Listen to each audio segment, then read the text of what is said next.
Esse é o Ancapso e nós vamos falar da medida provisória dos ministérios, aquela que criou uma penca de ministério no governo Lula e que foi aprovada no último minuto do último dia do prazo. Parece que o pessoal lembrou que teve duas sessões extraordinárias nos dias 9 e 10 de janeiro deste ano e que, portanto, a contagem das sessões indica que ela já havia caducado no momento que ela havia sido aprovada, ou seja, a medida provisória tem que voltar atrás. E pior, você sabe que medida provisória, quando ela é rejeitada pelo Congresso, mesmo por decurso de prazo, ela não pode ser novamente editada.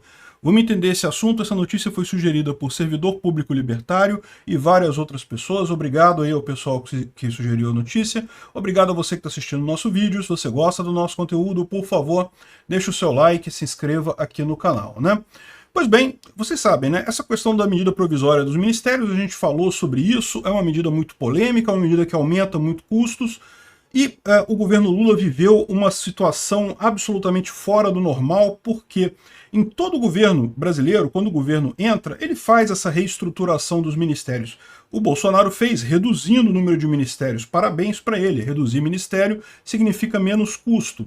O Lula, quando veio, quis botar um monte de amiguinho dele do PT dentro de ministério, então aumentou em um monte de ministérios. De 23 passou para 37, na verdade 39, se você considerar as secretarias com estado de ministério, né? Então foi 39 ministérios. Eu suspeito que o Lula só parou em 39, porque se chegasse em 40, o pessoal ia falar que era Lula e os 40 ladrões, então ele aumentou em 39, que era o máximo número de ministérios ali, né? Mas enfim, em tese, todo governo consegue fazer isso e consegue aprovar com muita facilidade. O Lula não conseguiu. Essa medida ficou enrolando no Congresso, acabou sendo aprovada no último dia de validade dela, no dia 1º de junho de 2023. Foi aprovada na Câmara no dia 31 de maio e no Senado no dia 1º de junho, né? Então, ok, ela foi aprovada, então em tese não tem mais problema, em tese os ministérios continuam, mas é bom lembrar o seguinte, o que diz a lei brasileira? A lei diz que uma medida provisória, se ela não for aprovada em 60 dias, prorrogáveis por mais 60 dias, ela perde a validade. E mais do que isso, ela não pode ser novamente encaminhada na mesma legislatura, só poderia encaminhar isso agora na próxima legislatura, né? Aqui, ó, se você for na Constituição, está aqui, artigo 62. Em caso de relevância e urgência, o presidente da República poderá adotar medidas provisórias com força de lei, devendo submetê-las de imediato ao Congresso Nacional. Aí tem um monte de regra aqui, você não pode fazer medida provisória sobre nacionalidade, cidadania, direitos políticos, etc., direito penal, processual penal, enfim, tem um monte de coisa aqui que não pode fazer medida provisória, né?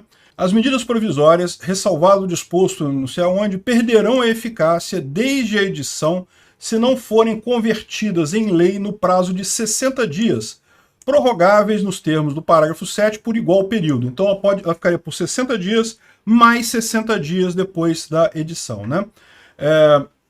O prazo que se refere ao parágrafo 3º contar-se-á da publicação da medida provisória, suspendendo-se durante os períodos de recesso do Congresso Nacional. E este daqui é o ponto, né?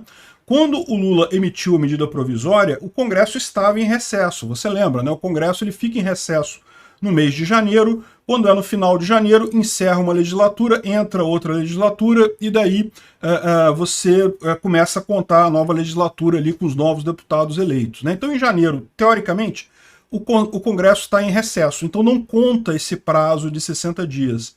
Então, esse prazo começaria a contar do dia 1º de fevereiro. E aí, do dia 1º de fevereiro, eles fizeram a conta, o prazo final seria 1º de junho, seriam os dois prazos de 60 dias, né? 60 mais 60 dias prorrogáveis a partir do dia 1º de fevereiro.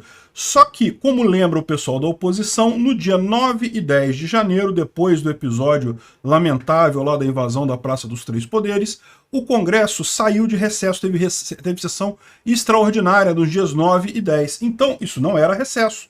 Então, ele só se suspende durante os períodos de recesso do Congresso Nacional. Teve 2 dias ali que não foram de recesso. Então, o prazo já começou a contar, porque a medida provisória já tinha sido editada neste momento.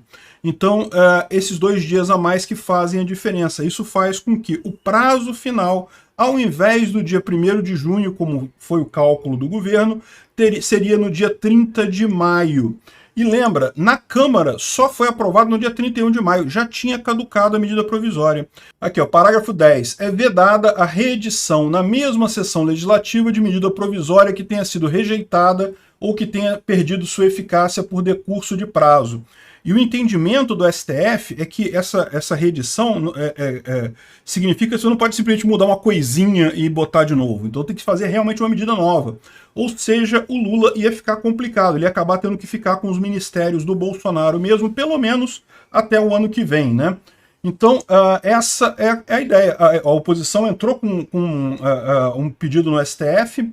Aqui, ó, a petição contra a validação da MP dos ministérios conta com o apoio do Eduardo Girão, que é do Novo, e mais um monte de gente aqui do Novo, principalmente do Novo, né? Mas tem gente do PL também, do União Brasil, enfim, um monte de gente da oposição aqui que entrou com essa ação no STF. Eles estão certos? Estão certíssimos. Tinha que caducar mesmo a medida provisória dos ministérios. Não está valendo, volta a ser 23 ministérios. O Lula que se vire para organizar a base dele com 23 ministérios. Não estava conseguindo com 37 mesmo, com 23, pelo menos é mais econômica a falha dele, né? Ele falha gastando menos dinheiro do mesmo jeito.